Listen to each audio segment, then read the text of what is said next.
Something is brewing in the dark streets of Chicago. The city lights flicker over blood-stained pavement. Sirens echo in the distance, and a familiar face walks through the chaos, calm, dangerous, and ready for war. The new Power Book 4 Force teaser has just changed everything. It doesn't whisper. It screams that Tommy Egan is back, and this time, he's got more enemies, more money on the line, and a family that's falling apart from the inside. But the real shock, it's not Tommy who's starting the fire. It's D-Mac, the young prodigy who once looked up to him. Now planning something that could destroy everything Tommy has built. The teaser opens like a storm, flashing lights, gunfire, and the kind of tension that makes you hold your breath. It's quick, sharp, and cold. You see Tommy's eyes, full of rage and focus, and then a fast cut to D-Mac standing alone under a flickering streetlight, a gun in his hand, and a look that says he's no longer the kid from the block. He's a man ready to take what's his. The air feels heavy, like the calm before a shootout. And for the first time, you can sense that this season isn't just about business, it's about revenge, betrayal, and survival. Every second of the teaser feels like a warning. There's money piled on tables, masked men moving in silence, and cars speeding through the city at night. You hear whispers about a plan, something big, something dangerous, and then a single phrase cuts through the noise. It's time to take what's ours, that voice. D-Mac, the same kid Tommy once risked everything to protect. Now, he's the one plotting against the very crew that gave him power. It's shocking, but it's also the perfect setup for what's coming. A war between family and loyalty. Between blood and empire. Tommy stands in the middle of it all.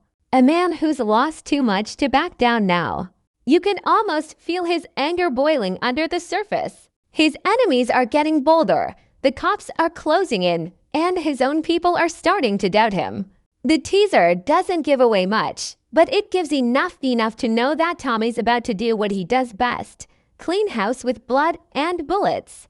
The way the trailer cuts from D-Mac's cold stare to Tommy's violent moves says it all. It's teacher versus student, uncle versus nephew. Two men on a collision course, both convinced they're doing what's right. As the last frame fades, the city lights go out, and only Tommy's voice remains, low, controlled, deadly. Ain't nobody talking what's mine. That's the moment you realize the war has already started. The screen turns black, the beat drops, and the audience is left with that one haunting question. Who's going to make it out alive this season? Because in Power Book 4, Force, nobody stays loyal forever, not even blood. Before this storm began, before D-Mac ever thought about crossing the line, there was Tommy Egan, a man trying to build an empire from the ashes of every bridge he's ever burned. Chicago wasn't ready for him, but he didn't care. He came in like lightning, striking fast, burning everything in his path. Last season showed us that Tommy isn't just another hustler. He's a one-man army with a code: loyalty first. Betrayal gets a bullet. But in Chicago, loyalty doesn't last long. The streets are full of smiling enemies, and every handshake hides a knife. When Tommy first arrived, he had nothing but ambition and rage. He wanted to control the game, to prove he could do what no one else could, run the whole city his way. He built his crew from scraps, made deals with people he couldn't trust, and went to war with those who thought he was just another outsider. He lost friends, made powerful enemies, and buried more bodies than he could count. The city bled, and Tommy didn't flinch. That's what made him dangerous. That's what made him unstoppable.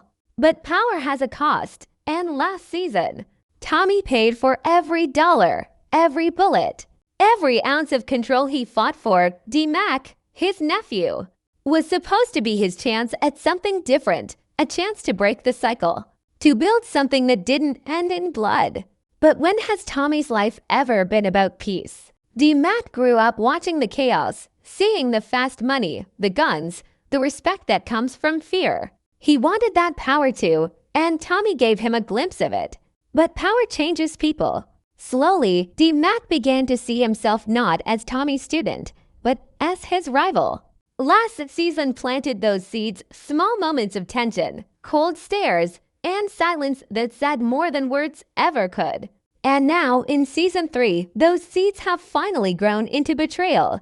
We saw it all coming, piece by piece. The fight for territory with Jennard and CBI, the uneasy alliances with Claudia Flynn, and the haunting memory of Liliana's death, Tommy's trusted soldier, taken out when she was just starting to believe in him. Her death was more than just another loss. It was a reminder that everyone around Tommy ends up in the dirt. It hardened him. It made him colder, more dangerous, and more alone. By the end of season 2, it wasn't just about building an empire anymore. It was about revenge, survival, and proving to everyone, including himself, that he can't be broken. But that's where the story twisted. Because in trying to control everything, Tommy started to lose the one thing he didn't realize he needed: trust. D-Max saw that weakness. He saw Tommy's anger, his obsession, and he learned from it. He learned how to play the game, how to watch, how to wait, and how to strike when the time was right. Tommy thought he was teaching D-Mac how to survive the streets. What he was really doing was training his future enemy. And now that enemy knows all his moves. The streets of Chicago don't forgive. Every debt gets paid one way or another, and the blood never really washes away. By the end of last season, alliances were crumbling. Jennard was on the run, CBI was split down the middle, and the Flynn family was sharpening their knives for another round. Tommy stood alone, king of nothing but chaos. Yet somehow, that's exactly where he thrives. He doesn't need friends. He doesn't need love. He only needs the war. Because when the smoke clears, Tommy Egan is always the last man standing. Even if he's standing in a pile of bodies. The teaser for season 3 doesn't just show us where he's going. It reminds us where he's been. Every flash of blood, every scream, every broken promise, it all ties back to the man who started this mess. Tommy didn't come to Chicago looking for redemption. He came to take over. But power is a poison, and now it's spreading to everyone he touches. D-Mac, Jennard, Claudia, they've all caught the sickness. And now the student is about to test the master dot as the camera pans across the city skyline. The lights of Chicago look almost peaceful. But that peace is a lie. Beneath the surface, every crew is plotting, every gun is loaded, and every deal is just one betrayal away from disaster. The streets remember everything, every promise, every lie, every drop of blood. And for Tommy, there's no going back. The past isn't behind him. It's chasing him, wearing familiar faces, and this time, it's armed. The teaser wastes no time showing us where the real threat is coming from, and it's not who anyone expected. For the first time, D-Mac steps out of Tommy's shadow and into his own darkness. The streets that once scared him now move when he walks through them. The kid who used to follow orders is now giving them. The teaser makes it clear. D-Mac is done being the student. He's done being protected. He's ready to make a move so bold, so reckless, it could tear Chicago's underworld apart. Robbing the CBI, the teaser opens with silence. That heavy kind of silence that feels like it's holding its breath. Then, the sound of a gun being cocked breaks through, followed by D-Mac's voice, calm, low, dangerous. If they won't give me my cut, I'll take it myself. It's not a cry for attention. It's a declaration of war. Quick cuts show D-Mac surrounded by masked men in a dimly lit warehouse, blueprints spread across a table, stacks of money and weapons ready. The camera doesn't linger on his face, it focuses on his hands, steady, confident, cold. This isn't the same kid Tommy once saved. This is a man planning to steal from killers, the kind of move only someone with nothing to lose would make. And that's what makes it so dangerous. The teaser plays with tension, cutting between D-Mac's plan and Tommy's empire unraveling in slow motion. You see Tommy in the club, surrounded by his crew. But there's something off, whispers, side glances, tensions so thick you can feel it through the screen. He's losing control, and he doesn't even realize it yet. While he's watching his enemies, his family is plotting behind his back. It's a classic power move. The betrayal always starts at home. Then comes the heist. The shots move fast. Black SUVs racing through an empty road at night, masked figures breaking into a stash house, cash flying through the air. D-Mac's voice echoes again. CBI's been stealing from us for months. It's time to even the score. The music builds, heavy bass, sharp drums, and the camera pans to the crew's faces, all unknowns, new players hungry for a piece of the city. They move like soldiers, clean and professional. They're not kids from the block anymore. They're a new generation of gangsters raised in Tommy's chaos, now turning it into their advantage. But power never shows you everything at once. Between the flashes of gunfire and broken glass, we catch small hints, a glimpse of Tommy watching a news report about the robbery, a shot of Jenna screaming into a phone, and a scene where Claudia Flint smirks, saying, "Did you really think he'd stay loyal forever?" That line changes everything. It means D-Mac's not acting alone. Someone bigger, smarter, and colder is backing him. Maybe it's the Flints. Maybe it's someone new. Either way, D-Mac isn't just robbing the CBI for money, he's making a statement. He's saying he doesn't fear anyone anymore, not even Tommy. And yet, there's something haunting in the way the teaser shows him. You can tell he's fighting something inside. The anger, the pain, the need to prove himself, it's all there, just under the surface. One shot shows him alone in his car, staring at a picture of Tommy and himself from better days. He hesitates for a second, then tosses it on the dashboard and drives off. It's symbolic, the moment D-Mac officially cuts ties with the man who made him. From that point on, it's not about survival. It's about power. What makes this teaser so brilliant is how it flips everything we thought we knew. D-Mac isn't just rebelling, he's becoming the kind of man Tommy used to be. Cold, strategic, fearless. The mentor has created his greatest rival, and now they're walking the same path, except this time, only one of them can stay standing. The teaser's pacing builds that feeling of inevitability. You know it's all going to explode, but you can't look away. The final moments hit hard. We see Tommy walking through a dark alley, the glow of red and blue lights flashing behind him. The voiceover cuts in. You think you're ready for this life? But this life eats everyone. Then it switches to D-Mac, standing in the same alley, same lighting, same framing, a mirror image of Tommy from season 1. He stares into the camera and says, "I learned from the best." The screen goes black. The power theme rises. And that's it. No explanation, no closure, just a challenge. It's a masterful tease, one that doesn't just promise action, but emotion. Because this isn't just about a robbery. It's about the ultimate betrayal, family turning on family, blood turning into bullets. The streets of Chicago are shifting again, and this time, it's not Tommy pulling the strings. It's D-Mac, and he's ready to show the world that he doesn't need to follow anyone anymore. The question is, how far is he willing to go to prove it? The teaser doesn't just hint at chaos, it bleeds it. The air is thick with vengeance, and Tommy Egan is once again the storm at the center of it all. His return in season 3 isn't quiet or controlled. It's violent, personal, and deliberate. From the very first seconds, it's clear Tommy has no interest in rebuilding, negotiating, or forgiving. He's here to remind everyone what happens when you cross him. The first 3 kills of the season, teased in those blink and you miss it clips, aren't random.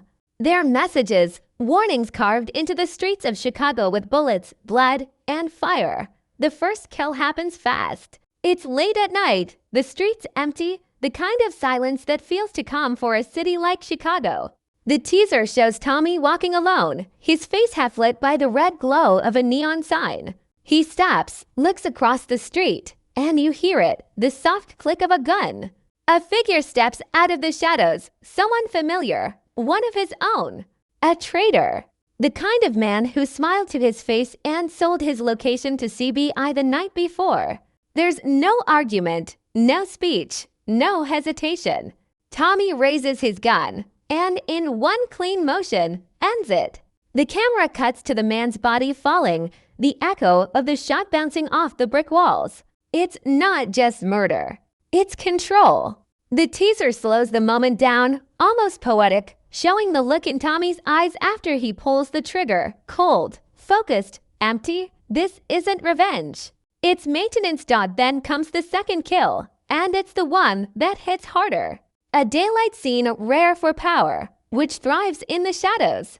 Tommy's behind the wheel of his car, engine humming, eyes locked on his target. The man he's after isn't part of his crew this time. He's a middleman, someone who's been feeding CBI information about Tommy's new drug routes. The teaser cuts between Tommy's face and the target stepping out of a diner, laughing, unaware of what's coming. The next moment, a flash of chrome, a roar of the engine, and the screen explodes in chaos. Tommy drives straight into him. No hesitation, no warning. It's brutal, primal, and loud. The body hits the hood, the car screeches, and for a brief moment, all you see is Tommy gripping the steering wheel, breathing like a man exhaling rage. It's a reminder that Tommy doesn't just kill to survive, he kills to send a message. No one betrays him and walks away. But it's the third kill that sets the tone for the entire season, personal, emotional, and haunting. The teaser saves it for last, framing it like a confession. The music drops, and the world goes quiet. You see Tommy enter a warehouse, empty, cold, the kind of place that holds ghosts. He's holding a gun, but this time, his hands shake, just slightly. Across from him stands someone unexpected, someone we don't see clearly in the teaser. A voice says, "You don't have to do this," and Tommy replies, "You should have stayed out of my way." Then one shot, quick, final. The camera cuts to his face. No smirk, no satisfaction. Just a man haunted by what he's done. Fans are already guessing who it is. Maybe a Flynn, maybe someone from his past, maybe even someone he once loved. Whoever it is, that final kill feels like more than just survival. It feels like the point of no return. Each kill escalates the story, not just in violence, but in meaning. The first one is business, the second one is revenge, and the third one is personal. Together, they form a pattern, a reflection of Tommy's descent. He's not just fighting for control of Chicago anymore. He's fighting to keep himself from being swallowed by the same darkness he's always carried. The teaser's editing mirrors that chaos, fast cuts, heavy breathing, close-ups of Tommy's bloodied knuckles, flashes of police sirens, and burning cars. It's a visual heartbeat of war. What makes it even more chilling is that after every kill, Tommy looks more detached, more numb. It's like each life he takes erases a piece of who he used to be. The teaser doesn't give us dialogue after the kills, just silence and heavy music, letting the images speak for themselves. You can tell this isn't a man trying to prove anything anymore. He already knows who he is. This is Tommy Egan at his purest form, ruthless, disciplined, and beyond redemption. But underneath the violence, there's something tragic. You can sense it in the way the camera lingers on his face after that third kill. It's almost like he's realizing that every person he eliminates brings him one step closer to being completely alone. The same empire he built to protect himself is now the reason he can't escape his own demons. Chicago gave him power, but it also cursed him with isolation. The teaser makes that clear. The more Tommy wins, the more he loses. The last shot of the teaser ties it all together. Tommy walks down a dark hallway, his clothes stained with blood, the echo of his footsteps fading into the distance. Behind him, 3 bodies, 3 stories, 3 warnings. A faint voice plays over the final frame, maybe D-Max, maybe his own thoughts are saying, "You can't kill your way to peace." The screen fades to black. The power theme swells. And for a second, you're left wondering, is Tommy still in control? Or is he finally becoming the very thing he's been fighting against all along?